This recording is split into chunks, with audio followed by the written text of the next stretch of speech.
This is the Impulsive Thinker Podcast, a show for high-achieving ADHD entrepreneurs. Together, we will inform and educate you about how to improve your self-awareness while developing systems, routines, and habits for conquering the entrepreneurial world. Here is your host, Andre Brisson. Hey there, it's Andre the Impulsive Thinker, and this week we talked to Megan Strout from TAC Advisors about EAs, executive assistants, and their difference between a virtual assistant, personal assistant, up to the EA, which is more of a strategy assistant. And I thought I would share some of my recent experiences onboarding Sarah, my EA, because a long time ago, I announced to you guys I was getting a virtual assistant and what I wanted out of it, what I wanted to do, and I was going to keep you abreast of the progress. And I didn't do that because that VA experience was very not good. And it wasn't good. The hiring process to the onboarding to whatever, it didn't work. I left it and I forgot to follow up with you guys. So after having this discussion with Megan about the EA experience, I thought I would just share with you some of my experiences that I've had.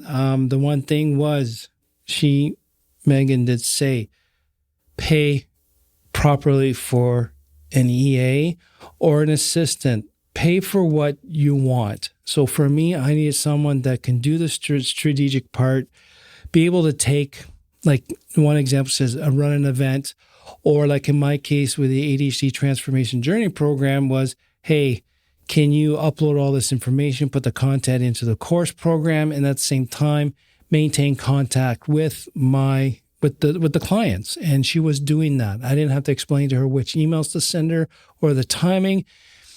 She just figured it out on her own. So that costs more money. Because they're taking that away from you, that thinking at the same time.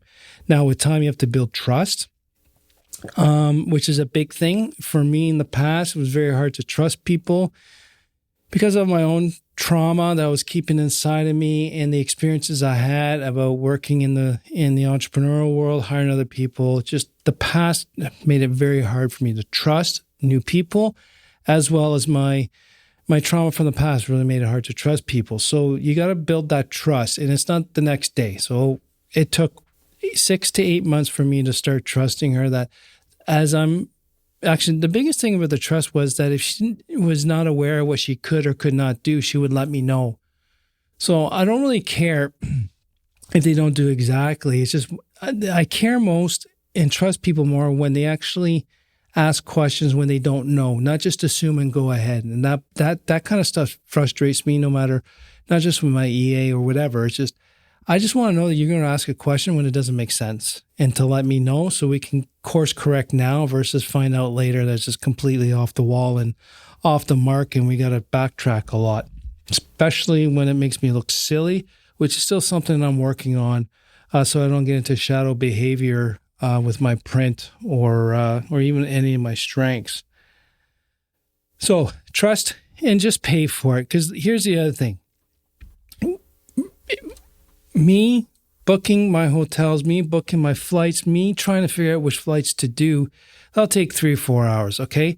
So I had a coach actually sit me down and said, how much do you pay a person to book a flight or even just ordering stuff from Staples or figuring out which water cooler to buy?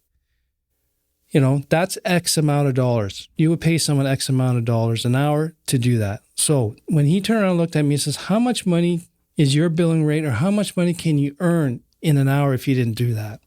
All right. So look at it this way. For every hour that Sarah, my EA, saves me at X amount of dollars an hour, I can make minimum 10x dollars an hour. So for every hour saved, I can do more. And the thing is, we got to get out of the habit of, okay, we'll do our 8 hours of money work, and then we'll just work a few more hours at night to do all the low rate stuff. But when you do that, you're working longer hours. You're not having enough time to rest and recuperate. If you got a young family or you got a family, period, you're taking away that time you can be spending with your family is worth a lot more than X dollars an hour and a lot more than 10X dollars an hour. So just pay someone to do that.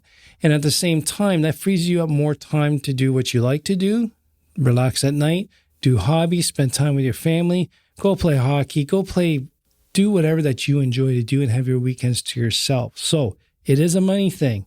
Spend the money. You'll see pretty quickly if it's the right person that it'll pay off in spades very quickly. All right. And after a couple months working with Sarah, is there any challenges? What's going on? And of course, I knew I was the challenge. And she actually came and admitted, she went, okay, I figured it out. I said, oh, really? You figured me out, which would be one of the few people in the world that's ever done that. She says, you are a bullet train and I am a cargo train. I'm like, what? What do you mean? She goes, you go so fast. You're here to there, you do everything. You're so fast, you're just a bullet train. And I've been trying to keep up with you. But I'm just a cargo train chugging along in behind you. But I am behind you. And I just have to let you go and run. So we discussed a little more. And what she was doing for a while was trying to keep up with me. And I keep telling everyone, try not to keep up with me. It's not going to work. Slow me down, talk. Like I got to slow down every once in a while to make sure that they're behind me, right? Make sure you're not running too far ahead of your team. But she goes, as long as you drop the cargo near the tracks, I can pick it up. It just won't be as fast as you. So that was a mindset shift for her. So she was trying to keep up with me. So your EA is not meant to keep up with you, just to be able to do the things that you're doing and that we're communicating it effectively. All right. But every once in a while, I went along with that analogy. So yeah, but you know what? Every once in a while, I have to stop at the next train station and wait for you. And I got to make sure that the cargo I'm dropping is near the track so you can pick it up easy and it's got the right bill of lading on it. So you know where to do or where the cargo is supposed to go. And I thought that was a great insight by Sarah on that part. I'm a bullet train. The entrepreneur is a bullet train. Well, everyone else is a cargo train. One's not better than the other. They both have their talents and their impairments. For an entrepreneurial company to move forward and be successful, we need cargo trains. We need the people who will follow through, that'll do things, go slower. Because even for me, I'm too intense. I'm too fast for my clients even. Even balanced, synergistic teams of different talents and strengths.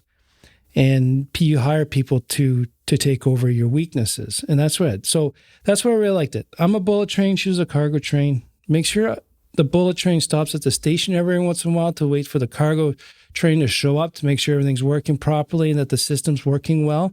So we have regular meetings once a week or a month that we just make sure that what we've created is working or not.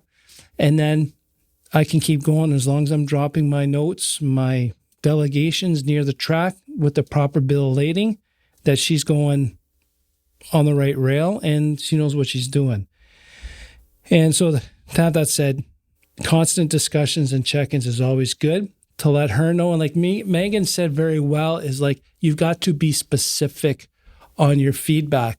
Fine is not enough.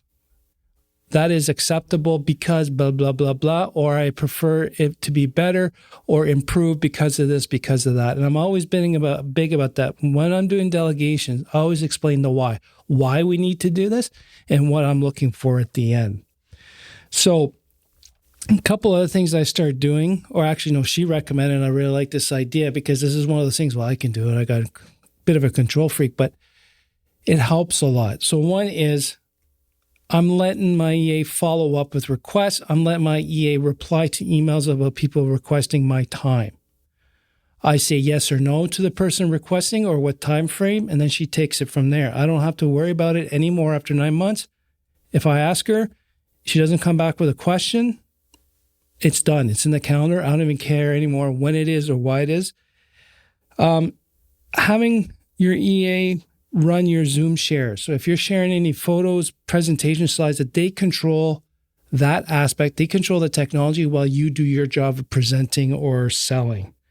Okay. And I'm also having her involved in meetings and joining on calls so she can pay attention to see, especially if it's something we got to work on future. So she's aware of what delegation is required. And she was there for the whole conversation because even I will miss things or forget things and more of the forgetting.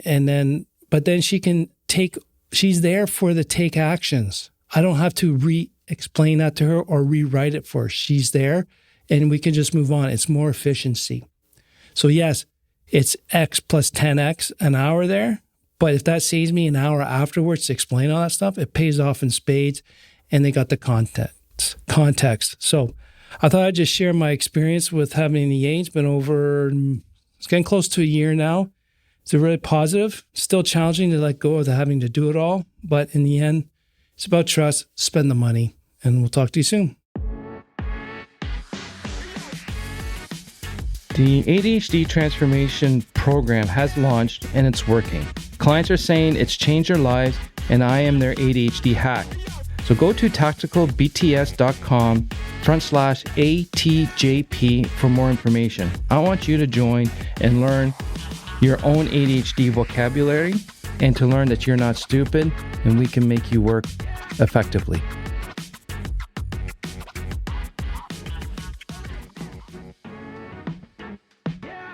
Thank you for listening to the Impulsive Thinker podcast. If you have a question, comment, or suggestion for the show, please visit theimpulsivethinker.com. The Impulsive Thinker podcast is produced by Tactical Breakthroughs and hosted by Andre Brisson.